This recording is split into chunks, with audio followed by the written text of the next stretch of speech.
Hello, my name is Rebecca Shutler, and I'm here to talk to you about the potential significance of waiving the requirement for an environmental impact assessment on small-scale developments in the Bailiwick of Jersey.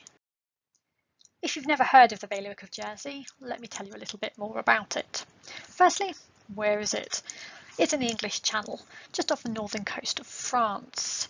Jersey is the largest and most southern of the Channel Islands, and the Bailiwick of Jersey is made up of the island and a number of uninhabited reefs.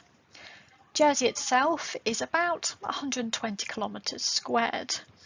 It has an estimated population of 108,000 people at the end of 2019.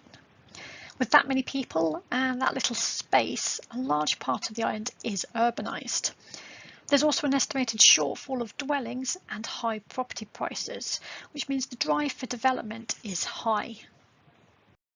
The Bailiwick of Jersey is part of the British Isles. It's not part of the United Kingdom and it's not part of the European Union.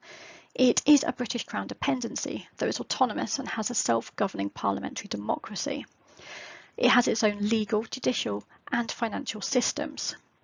The States of Jersey is the governing body for the island, made up of 49 elected members, of who 10 ministers and a chief minister are appointed, including a minister for the environment, who has overview of the built and natural environment. The government of Jersey is the administrative side, made up of various departments that work at both a national and a local level. The Department for Infrastructure, Housing and Environment regulates the built and natural environment. With its own legislation, Jersey has its own planning and building law from 2002, with the subordinate legislation of the Environmental Impact Order. I'm not going to go into too much detail about the order, but there are some pertinent points to bear in mind. The power changed from the Minister to the Chief Officer in 2016. There's a section in Schedule 1 that talks about the intertidal zone, and any development within that zone requires an environmental impact assessment. Schedule 2 is the information you need to provide with your environmental impact assessment. It's broken into two sections. Part 1 looks at cumulative impact, whereas Part 2 doesn't. It's just the minimum information required. And it's up to the applicant to choose between Part 1 or Part 2 for the information they provide. There's also the exemptions. There are two. Article 2, it looks at the actual is it development under the law.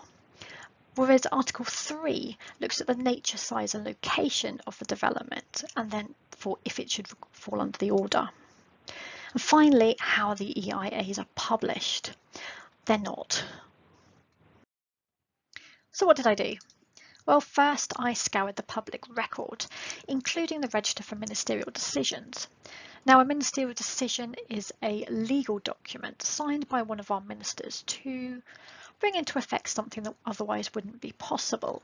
In this case, waiving the requirement for an environmental impact assessment. I put in freedom of information requests for any documentation held by the planning department that wasn't published, and I interviewed people who were involved in the process of waiving those requirements. I managed to find 12 ministerial decisions that waived the requirement for an EIA. That's on average one per year since the inception of the order in 2006. Each decision had the description of the development, a summary of why the development had been waived, and the address. I was able to take that information and cross-reference it with the planning register and find additional documentation, including some of the original letters that were sent to the minister to waive the requirement. Those letters showed a lack of understanding by the applicants of what the purpose of an EIA is. The cross-referencing also brought up some applications and some developments that fell under Schedule 1 of the order, but didn't have an EIA or a ministerial decision waiving the requirement for one. I put in 2 freedom of information requests and both were unsuccessful. What the reasoning? Some of the information was available on the public register as part of the ministerial decisions. This was fair, but as the power changed to the chief officer, any decisions made after that date should have been within the department and not part of that register. The other reason was that the record management system just wasn't set up to be able to search for that particular documentation. And so it would have taken too much time manually to do that for me under the terms of the Freedom of Information law in Jersey. Finally, the interviews. Now these were much more informative, but again, I won't go into too much detail here. Suffice it to say that generally, overall, there is no formal process for waiving the requirement for an environmental impact assessment, and the decisions are subjective and down to the experience of the planning officers, and actually all of the officers through the whole process as to what that decision will be. The ministerial decisions that successfully waived the requirement for an EIA were for the following developments. There was change of use, new construction, steps onto the beach, repairs to existing structures, and the relocation of existing structures. Of those 12, 9 were in the intertidal zone. And of those 9, they could be broken down into 2 main impacts on the environment. The first is when it formed a barrier over an area that was exposed to sunlight and may have caused a difference in how the seawater flowed around it. In this case, steps onto the beach and kiosks and cafes with decking.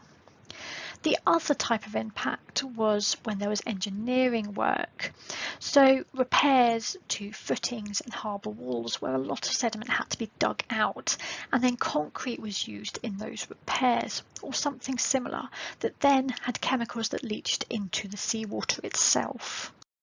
So what does all this mean? Each case is taken in isolation and with minimum information. Decision makers need better information to make properly informed decisions. The process isn't transparent and is potentially open to abuse. There is a public register already set up, and this could easily be used to publish environmental impact information, both to the benefit of applicants and decision makers. The process is informal, it's subjective, and it relies heavily on the experience of the decision makers, nor does it consider mixed practice and inadequate training, or if things have been missed during the process. Waiving EIAs undermines the purpose of the order, which potentially needs to be rewritten or enforced as it is. Thank you so much for taking the time to listen. If you have any further questions, please contact me on r.shutler@gov.je and enjoy the rest of the conference.